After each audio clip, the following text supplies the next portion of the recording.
Salut, salut, salut, très chers frères et sœurs. Salut à tous les amis de la Côte d'Ivoire. Et l'actualité est toujours en activité en Côte d'Ivoire. Je crois qu'aujourd'hui, il y a une classe d'Ivoiriens, depuis que des gens ont perdu le pouvoir, depuis que des gens n'ont pas pu accéder au pouvoir par des voies légales, dans des conditions normales, la Côte d'Ivoire est devenue aujourd'hui une cible. Je n'ai jamais vu autant de fils d'une nation, en tout cas faire autant de mal à la mère patrie. Je n'ai jamais vu un individu faire autant de mal à sa patrie. On ne va pas continuer à citer les noms, mais on les connaît. Regardez les réseaux sociaux aujourd'hui. Aujourd'hui, ça peut être une chance. Mais cette chance-là, si on ne la saisit pas, ça peut se transformer en gangrène. Gangrène, vraiment qui gangrène, vraiment qui détruit vraiment nos sociétés. Quand on sait le niveau de formation, quand on sait le niveau d'information, quand on sait le niveau de culture de nos citoyens. Et cette nouvelle classe-là, cette classe d'Ivoiriens-là, n'a été formée que par Laurent Gbagbo. Que par Laurent Gbagbo. Aujourd'hui, là, les gens se réjouissent du malheur de leurs prochains. Les gens fêtent le malheur de leurs prochains. Les gens sont toujours là pour en train de mettre le bâton dans les roues de eux-mêmes, leur propre mère patrie. Vraiment, je suis vraiment écœuré que ces individus-là, aujourd'hui, refassent surface. C'est vrai. Le président Ouattara est à notre soutien. Le gouvernement du Premier ministre Patrick Kachis a notre total soutien. La population dans son ensemble adhère à la politique de réconciliation, à la politique de cohésion nationale du président de la République. Mais j'ai dit que ces gens-là doivent être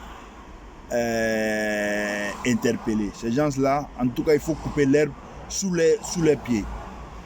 Et c'est encore plus triste quand on ne finit pas de les rappeler à l'ordre. Ces gens-là ont souffert. Ils disent qu'ils ont souffert. Je dis quand on souffre, on apprend de sa souffrance. Regardez un individu qui s'est fait appeler Didier Volcano. Aujourd'hui, pour lui, aller en prison l'a transformé en un super homme. Et il se vend sur la toile. Moi, j'étais en prison, je suis allé au bâtiment, je ne sais pas quel numéro. Donc, je suis un petit agni, je suis comme ci, je suis comme ça. La prison, c'est pour ramener l'individu à l'ordre. La prison n'a jamais rendu quelqu'un super homme. La prison n'a jamais rendu quelqu'un plus fort. Au contraire, la prison amène les gens à prendre conscience. Et on voit que ces individus-là, ils ne prennent pas conscience. C'est le lieu ici d'appeler la population, toute la jeunesse ivoirienne, de faire barrière à ces individus-là qui n'ont rien appris, qui n'ont rien apporté à la Côte d'Ivoire et qui ne vont rien apprendre. Quand on n'apprend rien, c'est très difficile qu'on puisse apporter quelque chose. On parle de plus en plus du retour de Laurent Gbagbo en Côte d'Ivoire. On nous avait fait croire que c'était pour un problème de passeport et aujourd'hui Laurent Gbagbo a tous ses passeports. Il a même la carte blanche du gouvernement de rentrer. Tout frais payé. Laurent Gbagbo ne rentre pas. Pourquoi ne rentre-t-il pas?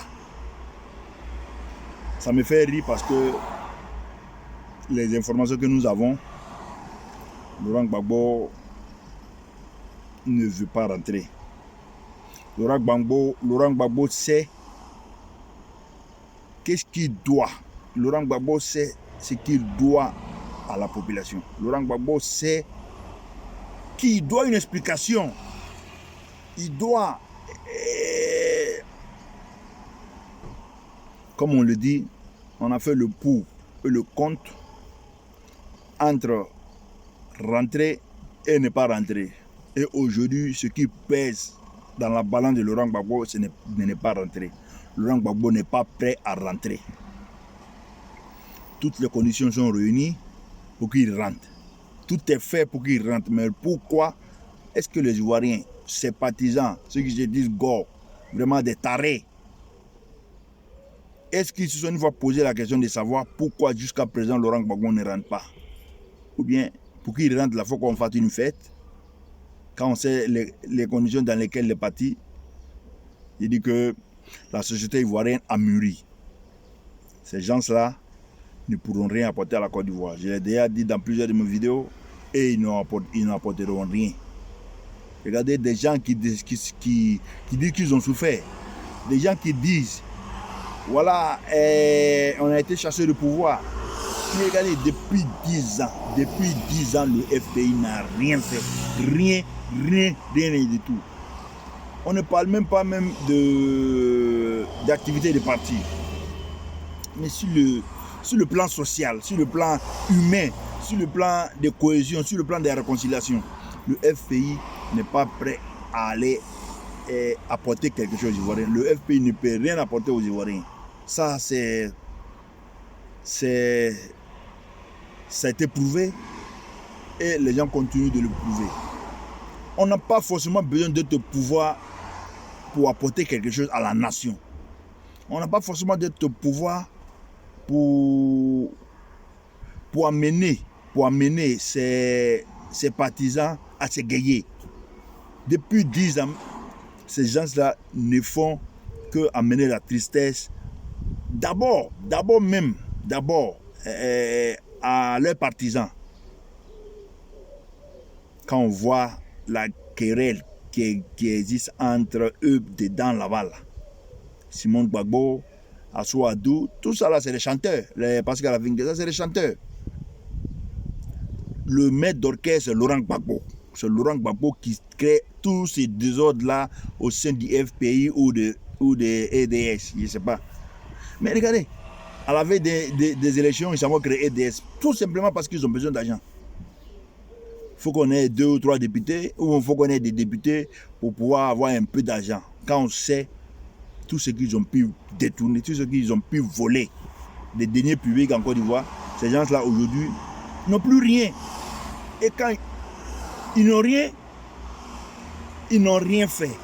Tout le monde entier sait qu'ils ont volé beaucoup d'argent. Ils n'ont posé aucun acte, mais leur argent est fini. Allez-y comprendre quelque chose. Ça allait où? Ils sont égoïstes, ils n'ont fait que fêter, ils n'ont fait que danser, ils n'ont fait que dilapider l'argent du contribuable ivoirien, volé. Ces gens-là, ils pourront apporter quoi à la Côte d'Ivoire? Vraiment très chers frères et sœurs. En tout cas, la jeunesse ivoirienne, il faut qu'on appelle la jeunesse ivoirienne à beaucoup plus de maturité. Dieu merci. Et cette jeunesse-là, dans son ensemble, a mûri. J'ai dit lors de l'une de mes vidéos, les réseaux sociaux, comme je l'ai dit au début, en tout cas aujourd'hui là, au temps de Laurent Gbagbo, si les réseaux sociaux étaient actifs comme maintenant, j'ai dit qu'on n'aurait pas besoin de prendre des armes en Côte d'Ivoire pour faire partir Laurent Gbagbo.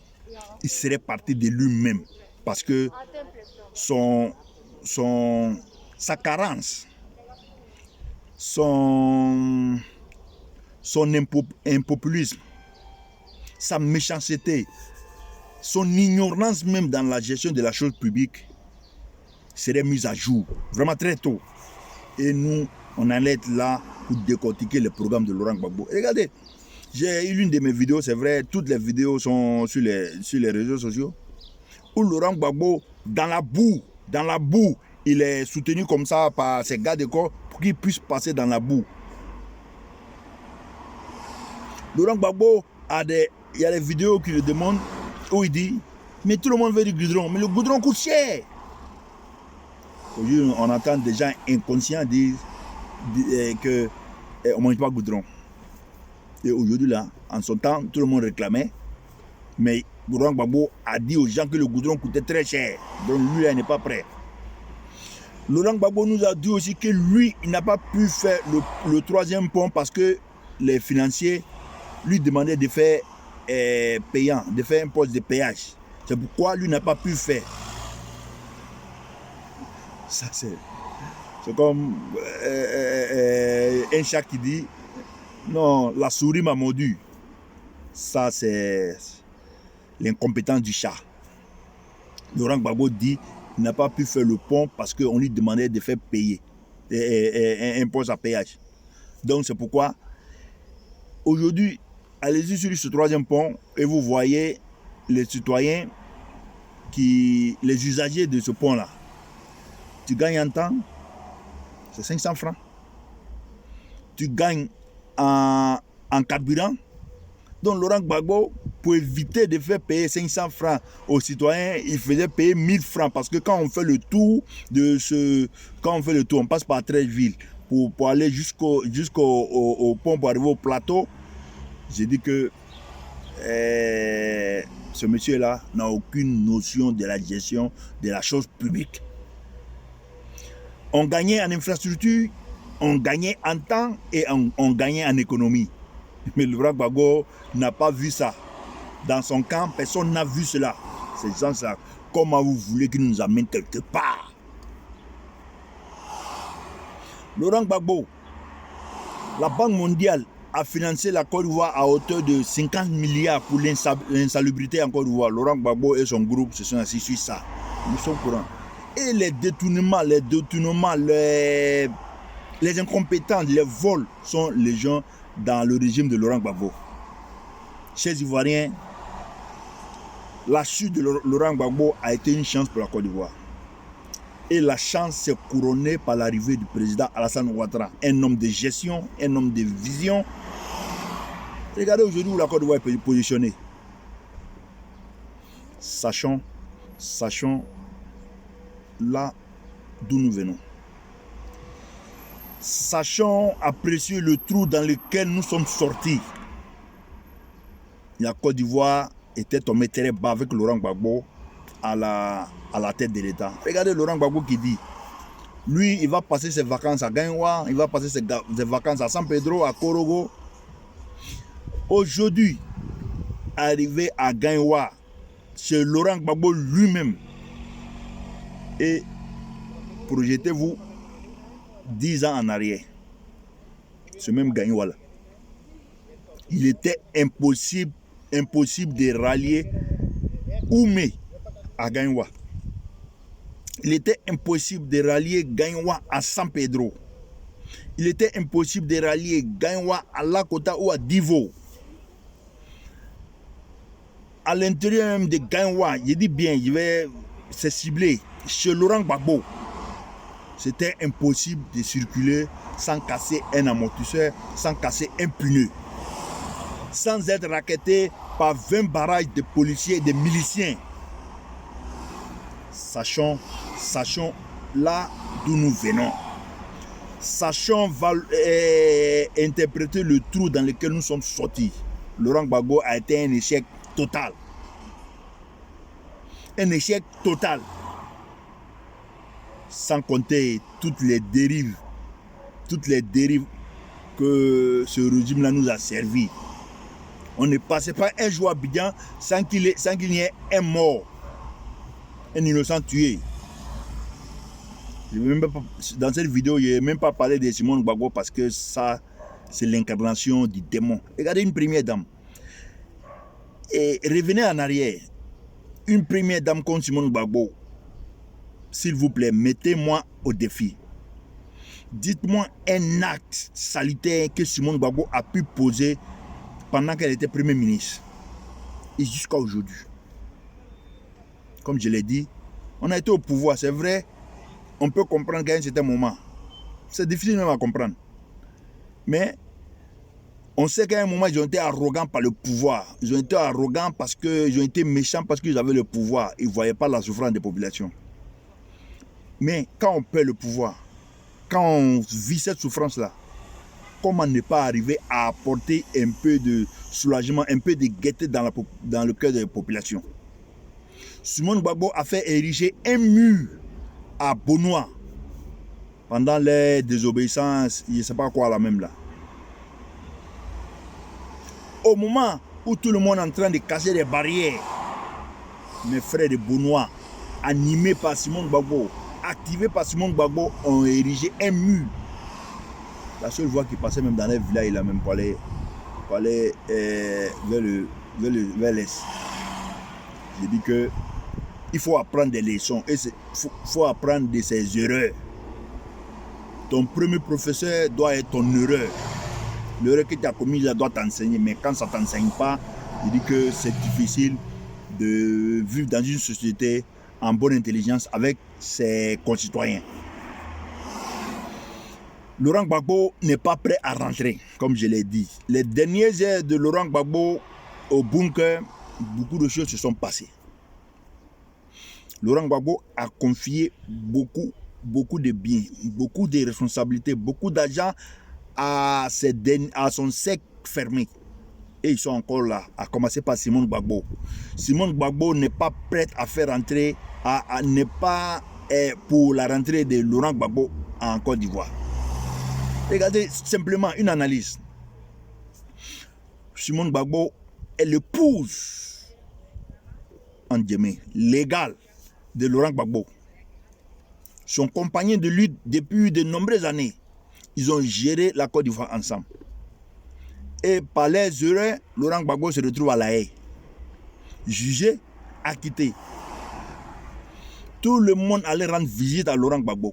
Est-ce que vous avez une fois entendu Simon Gbagbo rendre visite à Laurent Gbagbo? Je crois que c'est la première. C'est la première qui devait être même au port de la CPI là pour voir la sortie de Laurent Gbagbo. C'est la première qui devait être là-bas pour lui rendre au moins une visite. Elle ne l'a pas fait. Elle ne l'a pas fait. Et quand on voit dans l'hypocrisie avec des individus mal intentionnés ici en Côte d'Ivoire, où elle, le jour où j'ai annoncé la libération de Laurent Gbagbo, elle s'en va danser. J'ai dit que nous, on vous connaît, vous ne pouvez pas nous tromper. Vous pouvez tromper vos gars là, mais nous là, vous ne pouvez pas nous tromper. Vous ne pouvez pas nous tromper. Vos gars là, vous pouvez les tromper, mais nous, non. Vraiment, chers Ivoiriens, on ne fait que éveiller les consciences. On ne veut pas révolter quelqu'un. On ne cherche pas à venger quelqu'un. Nous sommes dans la dynamique de la réconciliation, de la cohésion sociale, prônée par le chef de l'État, Alassane Ouattara. Vraiment, ce grand homme-là, cet homme au grand cœur. Il faut soutenir la politique de M. Ouattara. C'est ce qui est mieux pour la Côte d'Ivoire. Aucun pays ne réussit dans la division. Aucun pays ne réussit dans la haine. Il faut combattre la division, il faut combattre la haine. Et ces gens-là, prions Dieu pour qu'il puisse libérer leur cœur, leurs âmes. Maintenant, s'ils n'arrivent pas à libérer, il faut qu'on leur impose cette libération-là. Il faut qu'on leur impose la conduite à tenir aujourd'hui en Côte d'Ivoire. Il faut que nous soyons très fermes. Quand j'attends Damana Picasse, encore, activer des réseaux à la FESI, à l'université, j'ai dit que lèvons-nous et faisons barrage aux diviseurs, faisons barrage aux méchants, aux inconscients et aux nuls. Parce qu'ils ont été nuls. Quand devant toutes les télévisions internationales, on pose l'acte de déchirer les résultats des élections qui devaient être certifiés par l'ONU. Entre nous, on peut se mentir. Mais quand on appelle l'ONU, quand on appelle le monde entier à venir certifier nos résultats, et quand ces mêmes résultats devant le monde entier, on se lève et on vient déchirer, vraiment, je dis bien devant le monde entier, on vient déchirer ces résultats, on n'a pas encore compris. Et quand on tombe jusqu'à ce niveau-là, et quand on revient, on s'inscrit dans la paix, on s'inscrit dans l'apaisement, on s'inscrit dans la logique que nous trouvons en place, que nous avons vu que ça portait ses preuves. Aujourd'hui, la Côte d'Ivoire va de plus en plus mieux. Donc, très chers frères et sœurs, soyons forts, soyons humbles, surtout soyons humbles.